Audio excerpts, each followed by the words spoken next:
welcome to the Bleacher Preachers podcast. I am Alex Roncal, and I've got my guy Jonathan Roberts over there. How you doing, guys? And today we're going to talk a little NHL. We have a lot of stuff to get to. I feel like it's been a very, very busy week in the NHL, especially, well, not just the NHL, but hockey in general. We've had a lot of stuff going on. And I am going to start this off by talking about the World Juniors, is always just a really fun tournament to watch.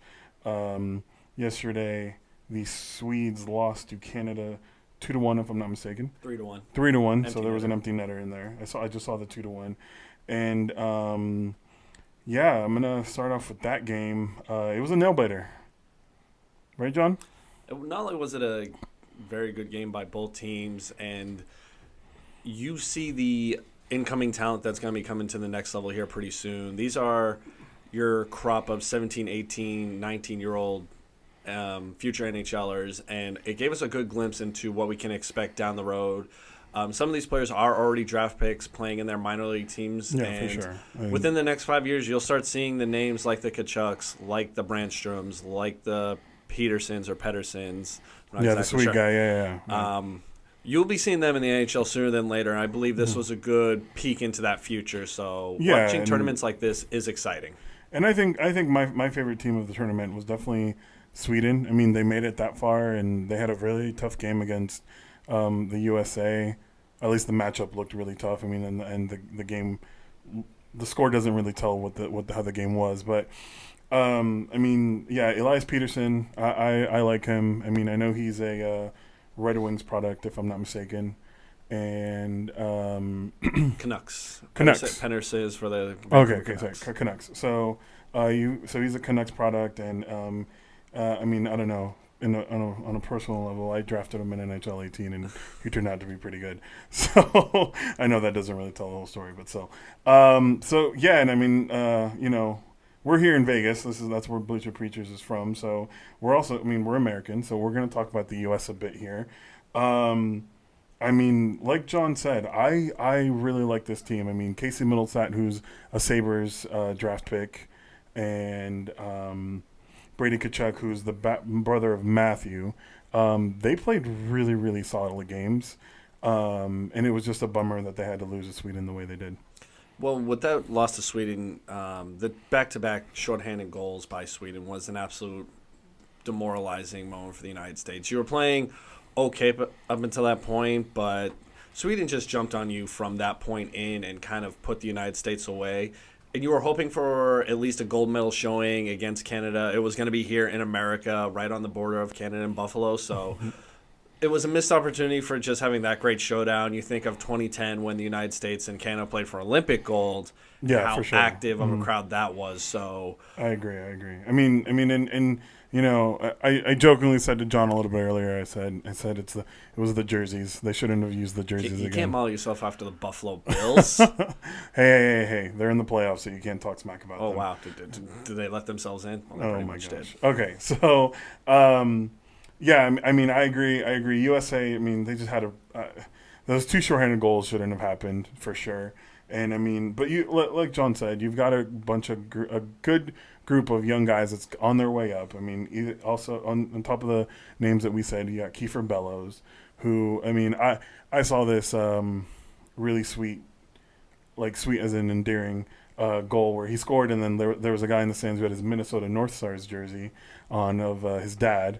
And so he went over there and kind of stood in front of it, and it was kind of cool. So I mean, the World Juniors, I always like paying attention to it, even if I can't watch all of the games because some of the games are in the middle of the day. But Canada wins it.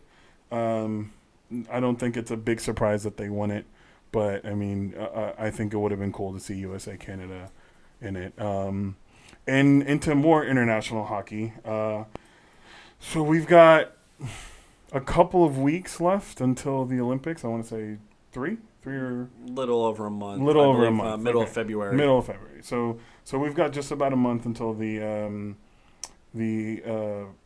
Olympics start, and as we all know, the NHL is not going to go participate. So none of the players in the NHL are going to participate, which is okay, but as much as we would love to see the guys who have played for Team USA and all those other international guys who have played for their teams, like Kevin Kevin Shattenkirk. Kevin Shattenkirk. Forgot his first name real quick. But yeah, we've got all these guys that have played in the Olympics before, and they're not going to be able to go. And I mean, at least for me personally, I'm still going to pay attention to the tournament. And I think it's still going to be a good tournament. It's just not going to have the names that you're used to seeing. And you could also see a bit of variation in play, as this is going to be a group of guys that don't normally play together. Just looking for the United States perspective, you do have a lot of college and minor leaguers coming together. But you've also got Brian Giunta, and Brian Giunta, who apparently, I guess, I got nothing better to do. So he's going to be the adult in the room for that team. But it's definitely going to have a different dynamic because, you think of how the NBA has their players for Olympic teams. You take that aspect out of Olympic basketball, it's like, ooh, I'm not exactly sure what it's going to look like. Yeah. But you still expect these countries to dominate. So United States will be around Russia, Canada, Sweden. Russia's out, John. I forgot Russia. They had their invite completely revoked. Yes, they did. So there's, I mean, at least from what I was reading, and this was I believe on CBS Sports, it was that Russia could go in, but it would say like Olympic team of Russia. They wouldn't get to wear their flag or anything. I think they would have to bear the Olympic flag. Yeah, they would have to bear the Olympic flag and stuff like that. So I'm not really sure about those rules. It's a little weird, and clearly, at least what I know, that's never happened before. A whole country being banned. So it'll be interesting to see if the players like the Pavel Datsyuk who play in the KHL now go, okay, well, I think we should still participate, and we're going to try our darnest to go and win, not Russia, technically speaking, a gold medal or a medal, but participate. Yeah, I think it would definitely be for personal pride and wanting to get that achievement, because some guys are, trying to achieve glory in that sense of not having a gold medal. I mean, look how many players have, unfortunately not been able to acquire one because it's always Canada in that way. So yeah, and I mean, it's definitely a pride thing. I mean, on a personal level, I think that if I ever got the chance to represent my country in anything, I think it'd be awesome. And for those Russians, I feel like it's also a pride thing. Like John said, is they definitely want to go and at least put on a jersey and make sure that people know that Russia's still around. So that kind of brings us to my next point is, so the NHL has been kind of iffy about going to the Olympics in 2022, which would be in Beijing. The director of hockey operations, last name Daly, I can't remember his first name right now, has said that they're thinking about it. And then we've got the commissioner, Gary Bettman, who's of course the boss, saying they may never go to another Olympics unless it's in North America. And then the director of the IIHF, which is in charge of international hockey, wants the NHL back, and his name is René Fassel. He's French Canadian probably, and he wants to renegotiate the collective bargaining agreement in order for the NHL players to be allowed to go to the Olympics. So I think that's a very interesting thing for them to do. It's possible. Oh, and not only is it very much possible, you're talking about Gary Bettman, who's overseen 2 lockouts in the past 15 years. And if we're going to see another holdup over issues like this, it could be something that comes up over, debate almost, where the players are not trying to budge on this per se, because there were a lot of NHL players who are upset about not being able to participate in this tournament. And you can kind of see both sides of the argument, especially with owners wanting to protect their players. And, of course, having that 2.5 week lull period where there's no NHL games going on. For the owners, that's no revenue your team's creating for that period. Yeah, but I think, and I'm going to play the other side of that, that's all exposure for your game. I mean, it's and my personal opinion is that the NHL has done a pretty abysmal job of promoting their superstars. I mean, yes, if you ask almost anyone in the U.S., they might tell you, oh, Sidney Crosby plays hockey. But other than that, who do you know? I mean, you've got Connor McDavid, who's a world-class talent up in Edmonton, and why can't you promote him in the U.S.? And then you've got your other superstars and upcoming superstars. I mean, John, as a Bruins fan, knows that McAvoy is going to be amazing. Chucky. So, I mean, I think that's the thing is, it's exposure to the game if you take him to the Olympics. And I think that's why it would be in their best interest to renegotiate the collective bargaining agreement so that the NHL is allowed. I think, I mean, as many jerseys as as Team USA, Team Canada, or Team Russia will sell in 2022, who knows? Maybe someone picks up a Boston Bruins Charlie McAvoy jersey just because they saw him play on Team USA. And even though you're not creating game revenue, you're creating merchandise revenue, which I've always thought is the name of the game. And that's the buzz they need to at least look into creating as well, just to gain that notoriety with your superstars and to bring up this young talent you've had coming for the past 5-6 years. Yeah. I mean, honestly, the average American, how do you think they'll know that Connor McDavid is possibly the next Wayne Gretzky, but nobody cares? Yeah, and I mean, you know, this is a conversation for a different time, but it's also a different league than when Gretzky was in. But I mean, I agree with you. It's you know, you've got Martin Barzal for the Islanders. Matthew Barzal, sorry. Matthew Barzal, who was in the World Juniors last year, and that guy is gonna be a world-class talent. He's in his 20s and very early 20s, and he's already making impacts on hockey. So I think that just that part of it will maybe help the NHL and Gary Bettman and all those involved to renegotiate the collective bargaining agreement so that there is hockey, that there is NHL players in 2022. I just think that it's too much of a risk to take to not include them, that they'll eventually overturn it and go, okay, we'll play them in 2022. And I think that's what still needs to be sorted out is there needs to be the compromise that the players still have their ability to not only play necessarily how they want to, but not necessarily be restricted on an opportunity like this because, like we were saying, having the opportunity to play for your country, you're talking about a very small percentage that would ever even get the opportunity to it. Yeah. I mean, it's good for this group of kids that will get this chance, you know, for each country. But yeah, their exposure on even if they're college players. I mean, this is high-level competition, and like you said, you're going to be introducing these names to a new audience. So definitely. It can work in both ways, but I think ultimately time and certain decisions will tell how this plays out. Yeah, I agree. I think that it is great exposure for the young guys that are going to come in and some of the older guys, but it's also I don't know. I think we'll have to talk about it in a couple months and see how it all panned out. On to the next thing. Another guy that I really, really like, and I mean, I honestly call him Hockey Jesus.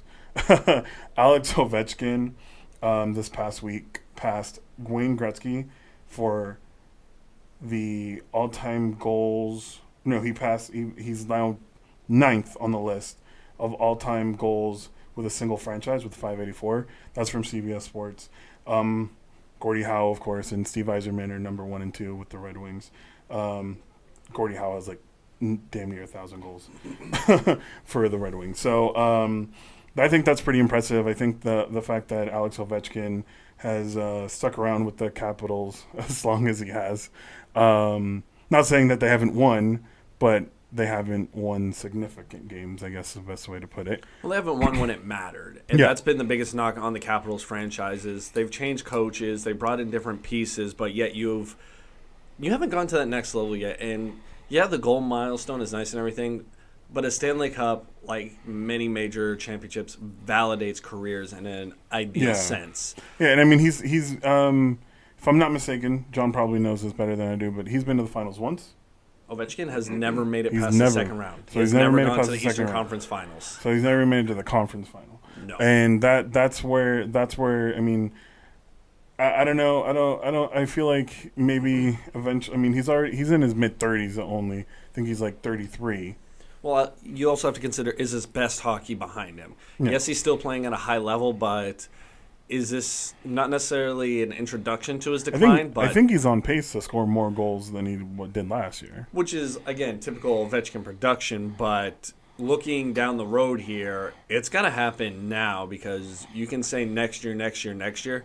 you're going to run out of next year's if this isn't essentially addressed and pushed to reach the second round and eventually the Cup Finals. Yeah, and more so to focus on Alex Ovechkin. I mean, he's a once in a generation talent. I mean, kind of going back to our previous conversation, the exposure that the NHL gave to Sidney Crosby, I feel like they also gave that same exposure to Alex Ovechkin, even though he's a Russian player. But he plays in Washington, D.C., which is our capital, and I feel like they said, well, we're going to pit these two guys against him, and it worked out for a little while. Now that's not so transparent. They're kind of like, okay, well, we can't really do that anymore. But it doesn't help the Penguins always, though they have the Capitals number at this point, whether it be regular season or playoffs, so you really can't market hammer in the nail. Exactly. So, and Alex Ovechkin, he's just fun to watch. If the Capitals are playing, and I know Ovi's on the ice, I pay attention. He's just one of those guys that you think that one thing's gonna happen, and he pulls something out of left field and does some kind of deke or does something crazy that he's just crazy. So he's still much must-watch hockey. So oh yeah, we are still lucky to be able to watch Ovechkin play in his prime per se, but very true. We have to start considering when it may not be the typical Ovechkin production. And who knows? He may move to another team. I don't know. Maybe the Capitals decide, you know what, it's time to trade you and get some assets for it, and maybe rebuild from there. Who knows what happens? But I mean, at this point, I don't think they're going to do that.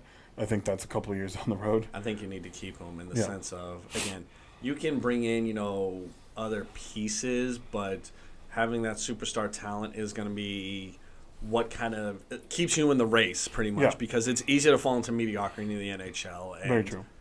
You take Ovechkin off the Capitals in that idea and replace him with just really good players. You might kind of curse yourself in that sense. Yeah. Well, I mean, they're still in first place in the Metro. They got 53 points right now. So it's not like they got to do anything drastic. They're right now they're in the playoff picture. I know there's a lot of hockey left, but I don't see them moving too far away from that. So the next thing is we had the Winter Classic last weekend, and it was the New York Rangers and the Buffalo Sabres. And technically speaking, it was a Sabres home game, even though they played in New York City. In Queens. So it was at Citi Field, and going to that stadium to watch a baseball game, John and I can both attest to it because I was with them. It is a beautiful park. Very, very gorgeous the whole park. setup for it looked absolutely gorgeous, and the NHL does a great job with its Winter Classic and not only creating a great atmosphere, but having it as a good fan experience. You look at the one they had in Foxborough with the Patriots. Well, the Patriots play there, but with the Bruins, Canadians, they've done well. When the Capitals played at Nationals Park, they've never essentially missed on these settings. And the NHL, I know they've diluted a little bit with having the Stadium Series too, but the Winter Classic on New Year's Day, they have hit a home run every single time with this event. Yeah, definitely. And I mean, I think the talk of the town was those jerseys, which were just beautiful. I think both jerseys were just great. And I mean, I kind of like the Sabres one a little bit more than the Rangers one. Well, the Sabres was a direct callback to their classic 80s and 90s well, when I say 90s jerseys, not those black and red and gray. Oh yeah, I remember cheap looking things, but the ones that everyone kind of correlates with Buffalo. And you like to see teams do the right thing, and let's not mess these jerseys up for once. No, for sure, they were beautiful jerseys. I think both teams played well. The Rangers ended up winning, and Sabres did. Oh, the Sabres won, I believe, in I think it went to an overtime or shootout, but I believe the Sabres won. Yeah, because I think I only watched the first and second periods, and I was like, okay, well, it's New Year's Day. I gotta get going here. So yeah, I think the Winter Classic was great. Kind of touching on what John had said, that diluting it with the Stadium Series, I kind of want to see the NHL go back to, you know what, we're only going to do the Stadium Series, or we're only going to do the Winter Classic, and no Stadium Series games, because I think it dilutes it. No, definitely, and not to kind of harp on West Coast hockey in that sense, but when you had Kings Sharks in Levi Stadium a couple years ago, and it was like a random weekend in February. It was, 25,000 people there. It just didn't have that same feel that it normally should. And you had a couple other ones up over the border in Canada. I've seen Edmonton, I believe, have hosting one. And then we had Ottawa do a Centennial Classic as well. Mm-hmm. So I think setting and timing has more to do with it than just like kind of manufacturing one. Like, oh, here's an open venue. Let's throw an ice rink in the middle of it. And and it always just pits two rivals against each other, which isn't a bad thing. But at the same time, I want to see the NHL just go, you know what, we're going to have one outdoor game a year. It's going to be special. It's going to mean something, especially with the Centennial just passing. I think that'd be a really, really cool thing for them to do. Is from here on out, because that was the 10th anniversary of the Winter Classic. From here on out, we're just going to do one Winter Classic game a year. It's going to be on New Year's Day. We'll change it around a bit. And I mean, I thought it was great. The only thing that I can really harp on about the Winter Classic is, if I was going to it, I don't know how I'd be able to watch, because it seemed like it was in such a weird thing, and then the shadows were messing with it in the first and second period. It does take a little bit getting used to the sight lines, but especially with how the sun's going to reflect off that ice, it's like you almost have to prepare yourself for it too. Mm-hmm. I would even say with the Winter Classic, you got to preserve that concept, because it is a callback to all those players playing outdoors on the frozen ponds, when they were young. Yeah, for sure. And that's where the love of hockey starts. Oh, of course. And that's where they, captured that mystique in that sense. So definitely, I would like to see them preserve it more, but use it for the teams that, I don't want to say deserve it, but they that can, have that callback. So I'm going to be a homer for the original 6 teams to always be the ones that host it. Yeah, so I get it. Mm-hmm. But I mean, and that's where I think that's where the NHL will focus in the future years. I mean, they want to play. They want to have one in Detroit. They want to have one in New York. They want to have another one in Boston and stuff like that. I mean, it makes sense. That's where your big fan bases are. So I think that's what they should focus on. Yeah, eventually, have one in the West Coast, and I don't know. I believe the last West Coast one was Denver, if I'm not mistaken, a few years ago, when it was Colorado, Detroit, at Coors Field. Yeah, it was Colorado, Detroit. Yeah. Mm-hmm. Yeah. So, and those games are fun. And I just think personally speaking, the Winter Classic should just be once a year, or the outdoor game should be once a year, and yada, yada, yada. So, going on to some more NHL stuff, the NHL unveiled their All-Star jerseys this past week. I think for the last couple of years, most people have been yikes, but I was okay with these. Why the highlighter colors every year?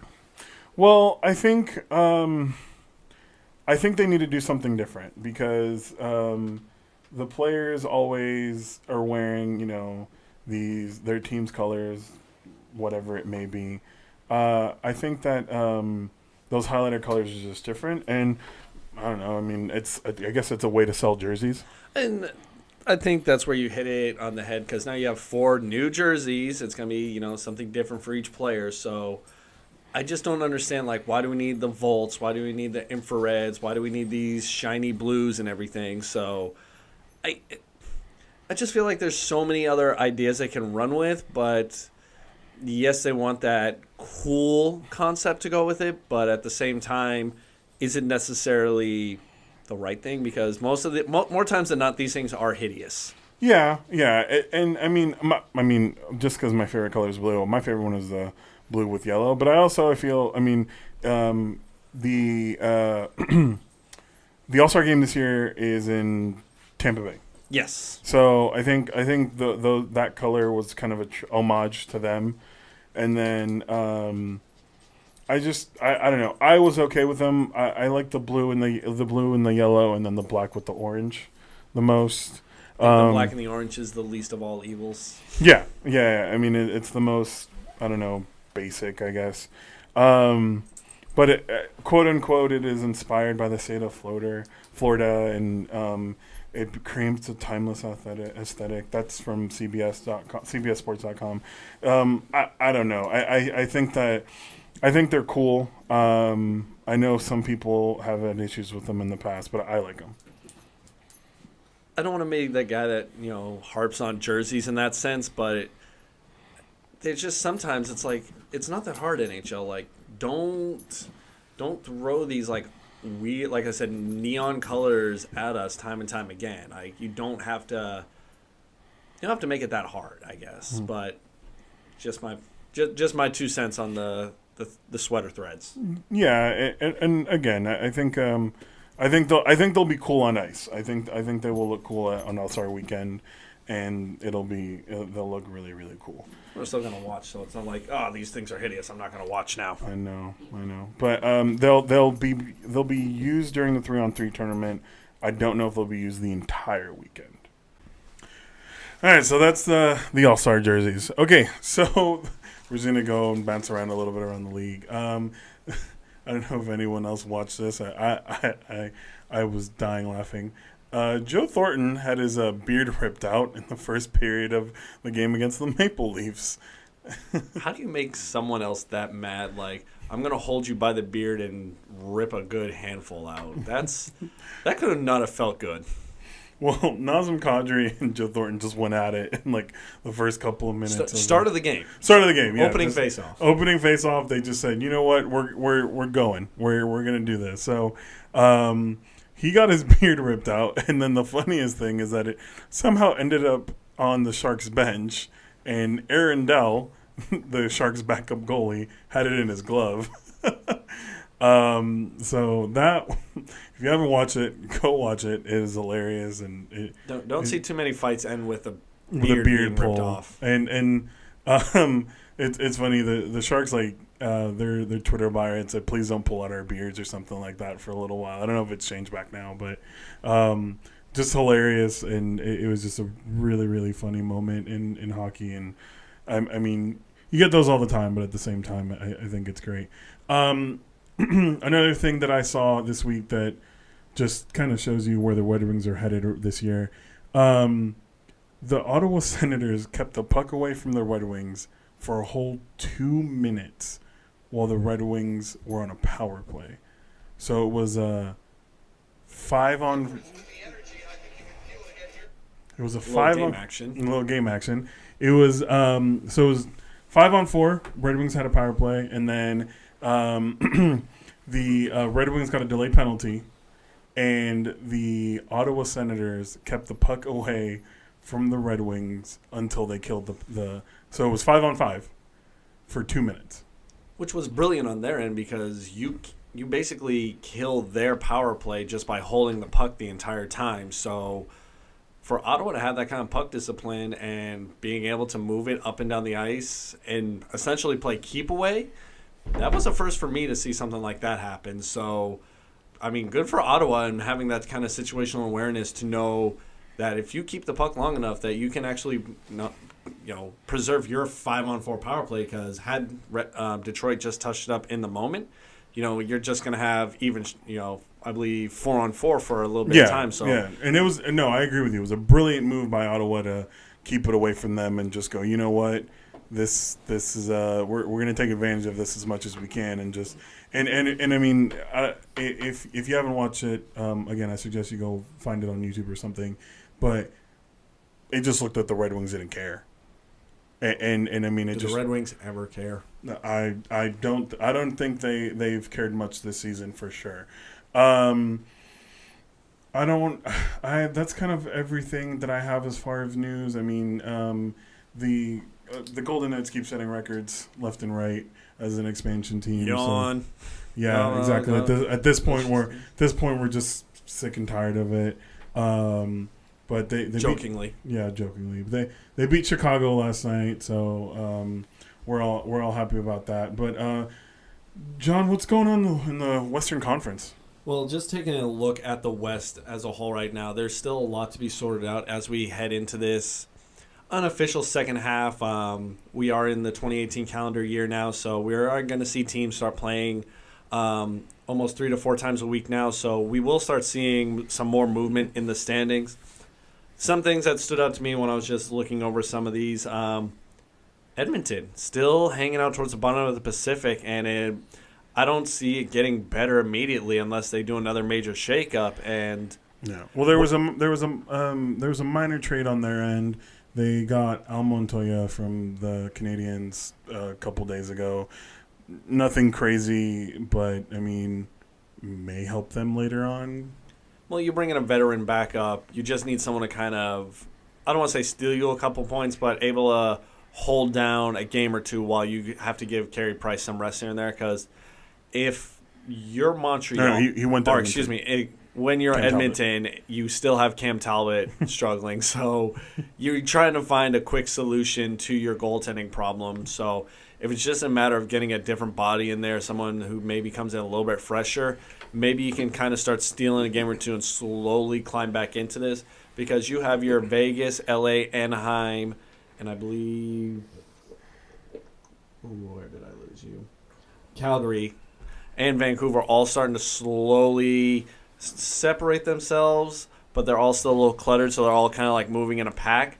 But if you're Edmonton, you don't want to get left behind in that sense. Yeah, and I mean, it's just funny. I mean, as some of you may know, the struggles that the Golden Knights had on the goaltending end a couple months ago, and not even a struggle because they kept on winning. But I mean, just the amount keep a of healthy injury. body in there. Exactly, and then teams like Edmonton are struggling to find someone to stop the bleeding sometimes. So it is crazy. As of right now, the Oilers have 39 points and have a minus 16 goal differential.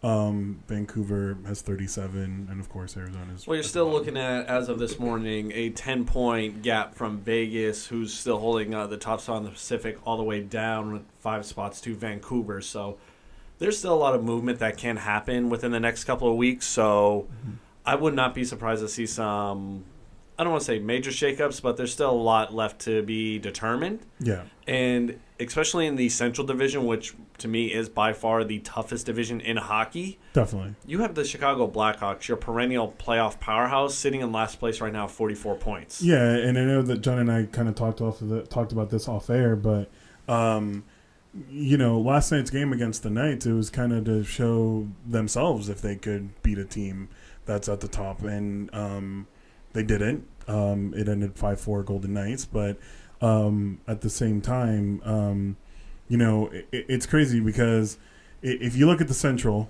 everyone's got a positive goal differential, which usually is a good indicator of how many points someone will have. And if you look at the Pacific, everyone but the top 3 have negative. So it's funny. I mean, yeah, Winnipeg's at the top of the Central, and you've got St. Louis and Nashville, and you've just got a lot of question marks in that Central Division because it could go everywhere. This is not defined by any chance, which usually by January you kind of have a better picture of how things are going, not just in the West, but in the East as well. So whereas in the East, we've got Atlanta, in the Atlantic, you got Tampa Bay sitting at number 1. Boston's won 2 in a row, and they're sitting at 2 in the Atlantic, and then Toronto is number 3.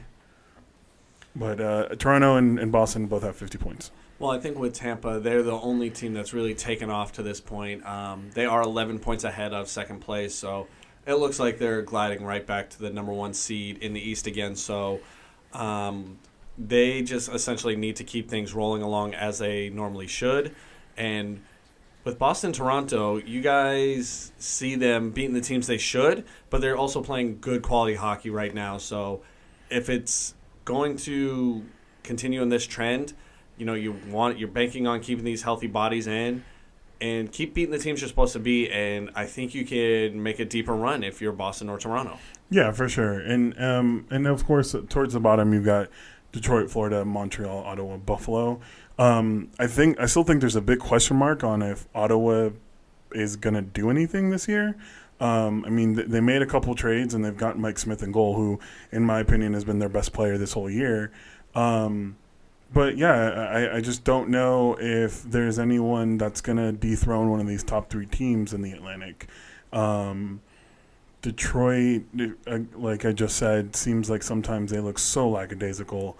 Florida, I just think they're missing some players.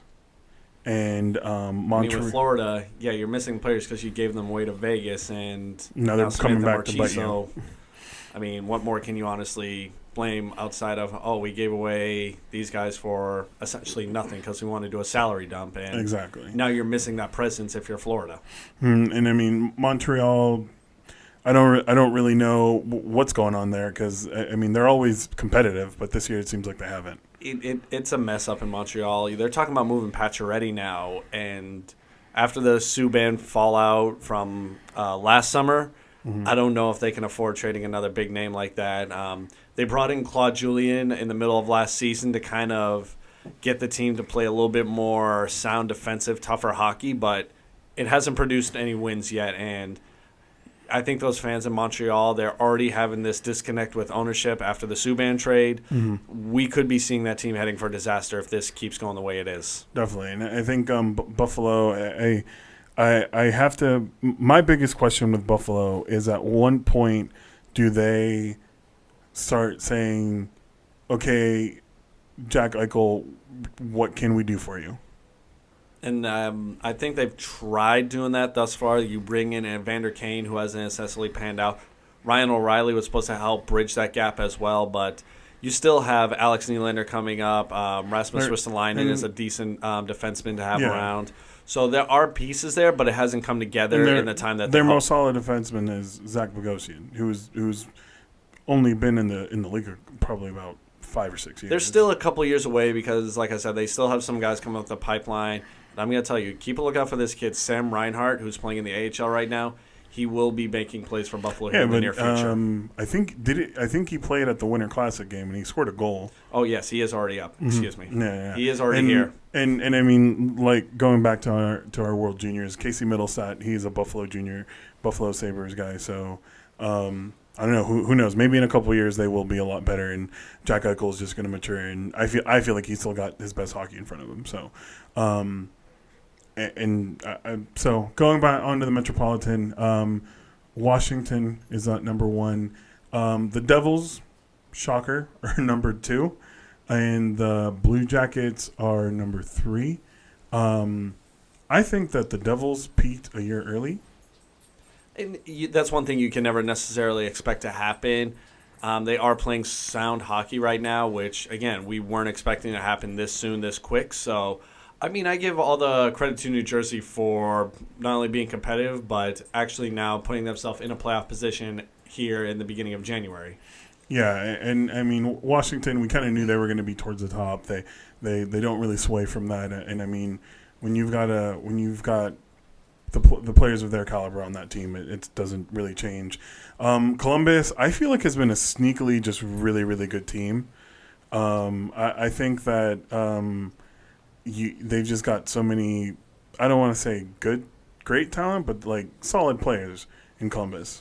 And then with Columbus, it's always going to be, they'll get in, but I don't see them ever really making noise just because they'll either be one of those low-seeded matchups against a cup contender. So if you're Columbus, you need to get in, but what are you going to do with that spot? Because how many times have we seen them get in but not do anything with that positioning? Yeah, and I mean, I think the biggest surprise here in the Metro is that Pittsburgh isn't even in the playoff picture at the moment. 43 points in 42 games, so definitely... They're 43 with 45 now, so... That's... I mean... Oh, yes, they did win last night. Yeah. So... Pittsburgh, I think they understand the concept of let's just get in and we'll go from there. Mm-hmm. And I don't know how much we can expect that to happen because this team could be starting to slow that little bit of slowdown from playing so many extra games in the playoffs these past couple of years. Yeah, and I mean, it's definitely tough. I mean, they've literally played from November to June 2 years in a row. So it's October to June 2 years in a row. So it's crazy to me to think that they're just going that. I mean, they're probably tired. I would be. So, for sure. I mean, I think my biggest team to watch out for in the next couple of months is going to be the Islanders. I think they showed a good month of December. They're finally getting out of Brooklyn. Thank the hockey lords. Yeah, they're going back to Long Island. Oh, thank God. Oh, thank God. There no more playing at the Barclays Center where there's that weird car in the corner of one of Guys, we got it in. We don't know how to get it out yet, so it's here. It's a part of the building. Deal with it. And people just I think it's in their best interest to move back to Nassau because they're just that's where that team's from. Yes, they are the New York Islanders and they are in the state of New York, but I don't think they're New York City Islanders. So I think that's going to be really good for them. If it all pans out, because I know that they got approval for the stadium, but I think they need to get out of the lease for Barclays, if I'm not mistaken. So we'll see how that pans out. And yeah, another team, the Rangers. I think they've been okay. It's another Rangers season. Veteran core. They know what essentially needs to be done. They'll be in. So yeah. I'm not. And King Henrik is undefeated in outdoor games.